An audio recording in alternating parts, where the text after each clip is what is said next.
All right, welcome to the Explainer. Today, we're going to take a trip right to the heart of India, to Madhya Pradesh, to unpack a story of human history that goes back not just thousands, but millions of years. Yeah, you heard that right. It's this epic tale literally written in stone, metal, and paint. And it all kicks off right here. So, that's a huge question, right? How on earth do you even begin to tell a story that unfolds over millennia? And look, this isn't going to be some dry history lesson. Think of it more like we're detectives on an archaeological dig. And like any good detective, we got to start by looking for the clues. Well, the answer is right there, hidden in the land itself. You find it in the tools carved from river stones, in the faint outlines of ancient villages, and my favorite part, in the incredible art hidden away in rock shelters. These are the puzzle pieces we're going to use to put this incredible story together. So, our first stop on this journey takes us way, way back, to the very beginning, to the prehistoric period. I want you to think of it like we're trying to hear the faintest echoes from our most distant ancestors.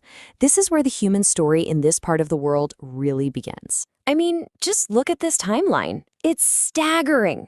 We're kicking things off at 40 lakh. That's 4 million years ago. It's almost hard to wrap your head around that.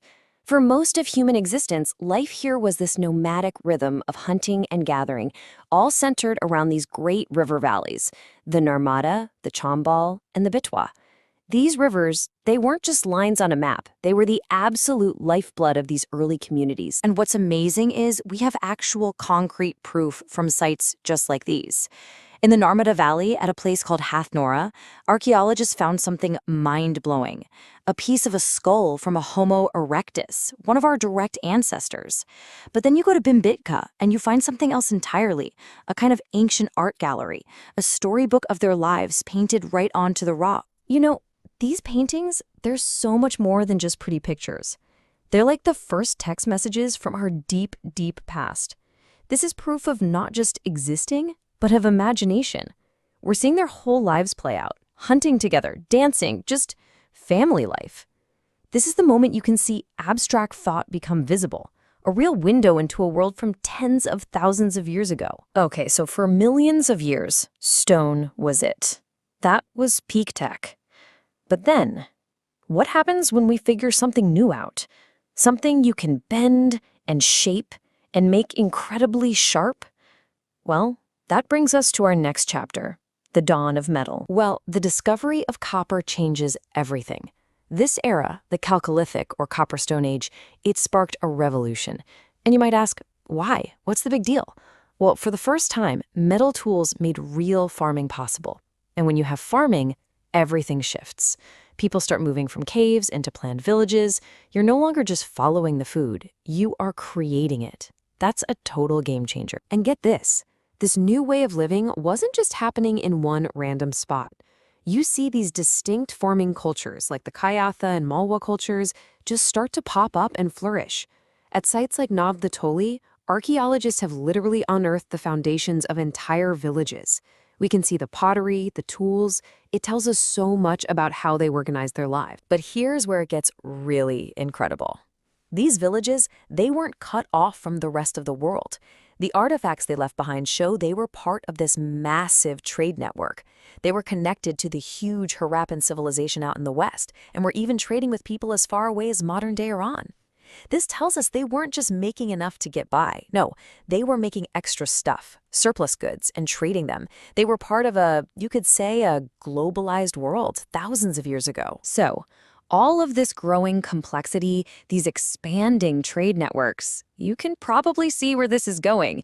It leads us straight into our next great era. The historic period is where all these scattered settlements and cultures start to merge and form something much, much bigger. Organized kingdoms and powerful empires. And boom, this is where that complexity just explodes. We start to see this really rapid succession of power. These smaller, local kingdoms like Avanti, they eventually give way to the first great unifier, the Mauryan Empire. Then you get this incredible cultural golden age with the Guptas, and after them, a whole series of other dynasties, each one building on the foundations of the last. So during the Mauryan era, this whole region becomes a super critical piece of the empire. The great emperor Ashoka, he left his mark here with rock edicts, and cities like Ujjain, they became these major administrative capitals, while places like Vidisha and Mahishmati were just absolute bustling hubs on these super important trade routes. Now, right after the Mauryas, the Gupta Empire rolls in, and this is what a lot of people call a golden age. And the cool thing is, they left behind a legacy you can literally go and touch today.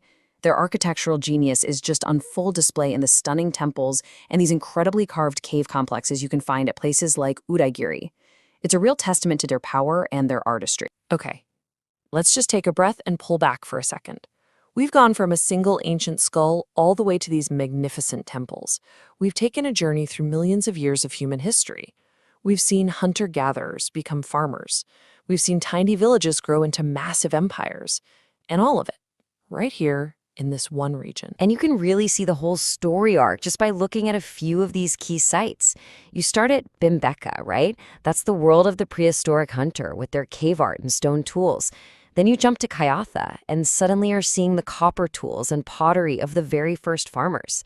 And by the time you get to Ujjain and Vidisha, you're looking at the organized centers of massive empires. Each layer of dirt is like turning a new page in a history book. I mean, this quote really says it all, doesn't it? From hunter-gatherer cave dwellers to early farmers to these huge flourishing cities and powerful kingdoms. It's basically the entire highlight reel of human civilization. And it's all captured in the dirt and rocks of one single place. And that, leaves us with one last big thought. This incredible million-year story was pieced together from clues that were just left behind in the land. It really makes you wonder, right? What other amazing stories, what other ancient histories are still out there, just waiting to be discovered, maybe even right under our own feet?